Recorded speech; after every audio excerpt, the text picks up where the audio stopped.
Every guy out here is trying to decode women what they want, what keeps them attracted. How to not get ghosted, ignored, or slowly pushed away. But here's the truth most men never see coming. Women aren't looking for the right words. They're watching for the right energy. It starts from day one. She doesn't sit you down with a questionnaire or interrogate your values.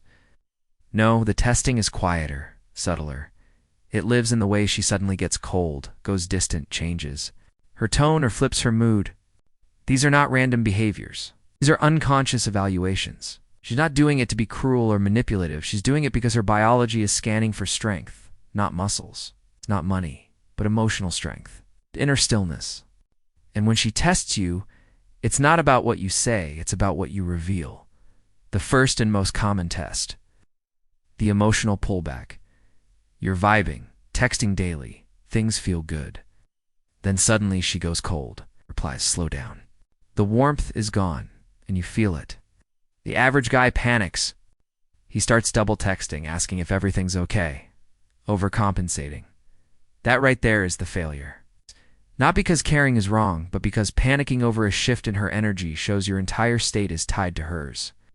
And no woman feels safe with a man who gets emotionally hijacked the second she changes her behavior.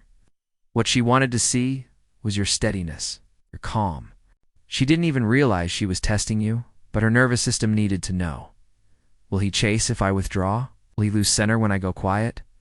The grounded man notices the shift, but he doesn't flinch. He doesn't spiral. ... Keeps moving, keeps living, keeps breathing.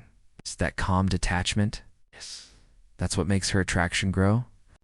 Because now she knows, this is a man who doesn't need my validation to feel stable. This is a man who leads himself, regardless of how I feel today. Most guys never learn this. They mistake these tests for rejection. But they're not rejection. They're filtration. And if you react with anxiety, if you start performing for her attention, she loses what made her feel drawn to you in the first place, because now her emotions are leading you, and deep down, she wants the opposite. She wants to feel your emotional gravity, not to crush her, but to ground her. And if you can't hold that frame, she won't fight. She'll just fade. The second layer of testing goes deeper, not into your actions, but into your emotional core.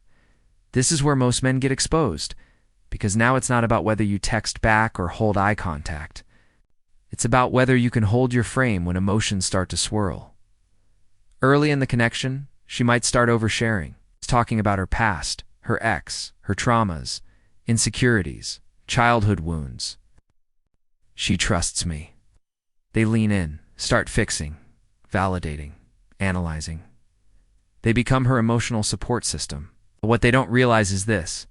She's not just sharing, she's scanning. She's testing your depth, your center. She wants to see if you collapse into her storm or remain grounded beside it. A woman doesn't need a therapist.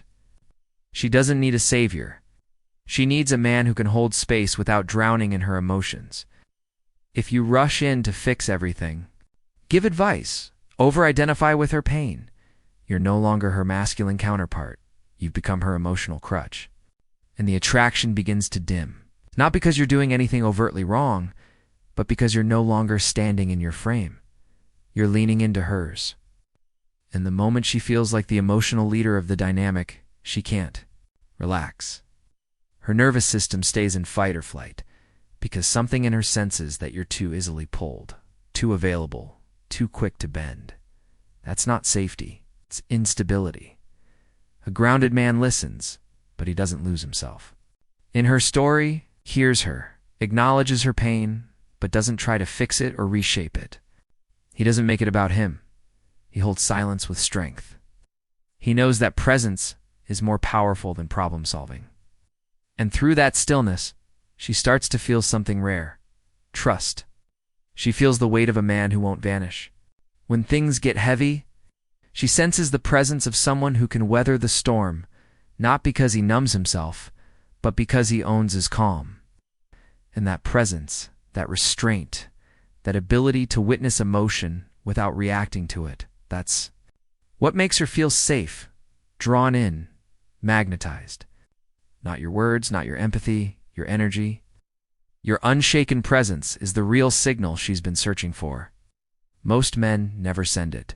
This is where respect gets built or destroyed in the subtle, everyday moments. Most men don't even notice. Women test boundaries not with direct disrespect, but with small shifts. A sarcastic comment, passive-aggressive jab, a joke that cuts too deep. And most guys, especially the nice ones, just laugh it off. They let it slide. They don't want to seem too serious, too sensitive, too controlling. But what they don't realize is that every time they do that, they teach her something dangerous, that it's safe to slowly lose respect for them, that there's no edge to push against, that their presence has no consequence. And once that thought plants itself in her mind, traction starts leaking out, drop by drop. A woman doesn't want a man who overreacts. She doesn't want a tyrant or a boy in a man's body screaming at her over every little thing, but she also doesn't want a doormat. She needs to feel that your respect for yourself is so strong, so rooted, that you don't let anyone, including her, step over the line. A man who calmly checks disrespect, without raising his voice or losing his cool, instantly shifts the energy. He doesn't need to be aggressive. He just says it once, clearly with certainty. Don't talk to me like that. And then he lets silence do the heavy lifting. That one moment. Calm, clean masculine does more for attraction than 100 compliments ever could. Then there's the neediness trap. She'll create a gap, maybe pull back affection, stop initiating, suggest you're not doing enough. And suddenly, most men start proving themselves, over-explaining, justifying, trying to earn her validation like a job interview. But the second you become a performer, she becomes the judge. Now you've lost. Because a man who chases her approval will never feel like a man she can follow. The man who holds his frame stays grounded, lets his actions speak, and doesn't chase for reassurance. That's the man she can trust. Not because he's cold, but because he's whole. Cannot earn her respect by working for it. Earn it by living in your truth, with or without her validation. Hey, that's the line she's looking for, the line that tells her this. Man knows who he is, and he's not moving. That's power, and she feels it in her gut. This is where the game flips, not in how much you can give her, but in how much of yourself you keep.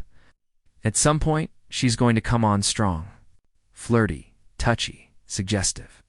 She leans in, gives you signals. Most men think, she's all in. I've got this. And they start giving everything. Compliments, emotional availability, commitment, even future promises, all on day one. But what they don't realize is this. She hasn't earned anything. Yet. And she knows it.